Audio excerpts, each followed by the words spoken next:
Metro പില്ലറിൽ കുടുങ്ങിയ പൂച്ചയെ രക്ഷപ്പെടുത്താൻ കൊച്ചി കലൂരിൽ ശ്രമം നടക്കുകയാണ്. അവിടെ നിന്ന് ഏറ്റവും പുതിയ വിവരങ്ങളുമായി വിഷ്ണു സുരേഷും ആൻമരിയ സണ്ണിയും ചേരുന്നു.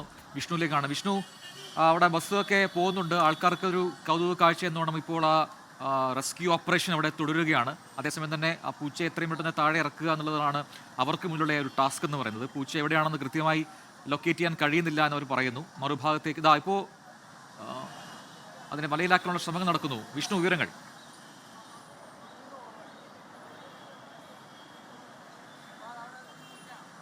പ്രജിൻ, സുഭാഷ് ഒരല്പം വിഷയമാണ്. സുഭാഷിനെ കാണാനില്ല. സുഭാഷ് ഇവിടെ എവിടെ ഒളിച്ചിരിക്കുകയാണെന്നുള്ളതാണ് ഇപ്പം മേളിൽ നോക്കുമ്പോൾ മനസ്സിലാവുന്നത്. 3 ഫയർഫോഴ്സ് ഉദ്യോഗസ്ഥർ, നേരത്തെ 4 ഫയർഫോഴ്സ് ഉദ്യോഗസ്ഥർ ഈ സുഭാഷിനെ പിടിക്കുന്നതിന് വേണ്ടിയിട്ട് മുകളിലേക്ക് കയറി. ആദ്യഘട്ടത്തിൽ ഇതിൻ്റെ വലതേ വശത്ത് സുഭാഷിനെ കണ്ടതാണ്, പൂച്ചയെ കണ്ടതാണ്. അതിനുശേഷമാണ് പൂച്ച ഇടതേ വശത്തേക്ക് ഓടി മാറിയത്. അപ്പോൾ ക്രെയിൻ ഇടത്ത് വശത്തേക്ക് എത്തിച്ച് അതുവഴി ഒരു ഉദ്യോഗസ്ഥൻ ഈ മെട്രോ പില്ലറിന് മുകളിലേക്ക് കയറി. പക്ഷേ അതിനുശേഷം ഈ പൂച്ച എവിടെ പോയി എന്ന കാര്യത്തിൽ ഒരു ധാരണയുമില്ല. ഇതിന് മുകളിൽ കയറിയ പോലീസ് ഫയർഫോഴ്സ് ഉദ്യോഗസ്ഥർ പരസ്പരം പൂച്ച എവിടെ എന്ന ചോദ്യം ചോദിക്കുകയാണ്.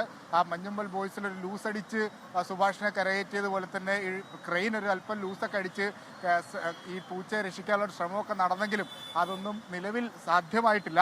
15 മിനിറ്റായി ഈ റെസ്ക്യൂ പ്രവർത്തനം ആരംഭിച്ചിട്ട്. പക്ഷേ ഇപ്പോഴും ഒരു ചോദ്യം, പൂച്ച എവിടെ എന്നുള്ളതാണ്. പൂച്ച സാറിനെ കാണാനില്ല. ഉടൻ റെസ്ക്യൂ ഓപ്പറേഷൻ പൂർത്തിയാക്കാനാകും. അതുകൊണ്ടാണ് മെട്രോയുടെ പവറൊക്കെ പെട്ടെന്ന് ഓഫ് ചെയ്തത്. പക്ഷേ പൂച്ച കൂടി വിചാരിച്ചാൽ മാത്രമേ ഇനിയിപ്പോൾ ഈ റെസ്ക്യൂ ഓപ്പറേഷൻ അത്ര പൂർണ്ണ രീതിയിൽ പൂർത്തിയാകൂ എന്നാണ് നമുക്ക് തോന്നുന്നത്. കാരണം പൂച്ച എവിടെ എന്ന കാര്യത്തിലൊരു വ്യക്തത വന്നിട്ടില്ല. ഇപ്പോൾ ക്രെയിൻ താഴേക്ക് ഇറക്കുകയാണ്. അതിനുശേഷം ഒരുപക്ഷെ കുറച്ചുകൂടി വലതുവശത്തേക്ക് ക്രെയിൻ ലിഫ്റ്റ് ചെയ്യാൻ വേണ്ടിയിട്ടായിരിക്കാം ഇത്തരത്തിൽ അവിടെ നിന്ന് താഴേക്ക് ഇറക്കുന്നതെന്നാണ് മനസ്സിലാവുന്നത്.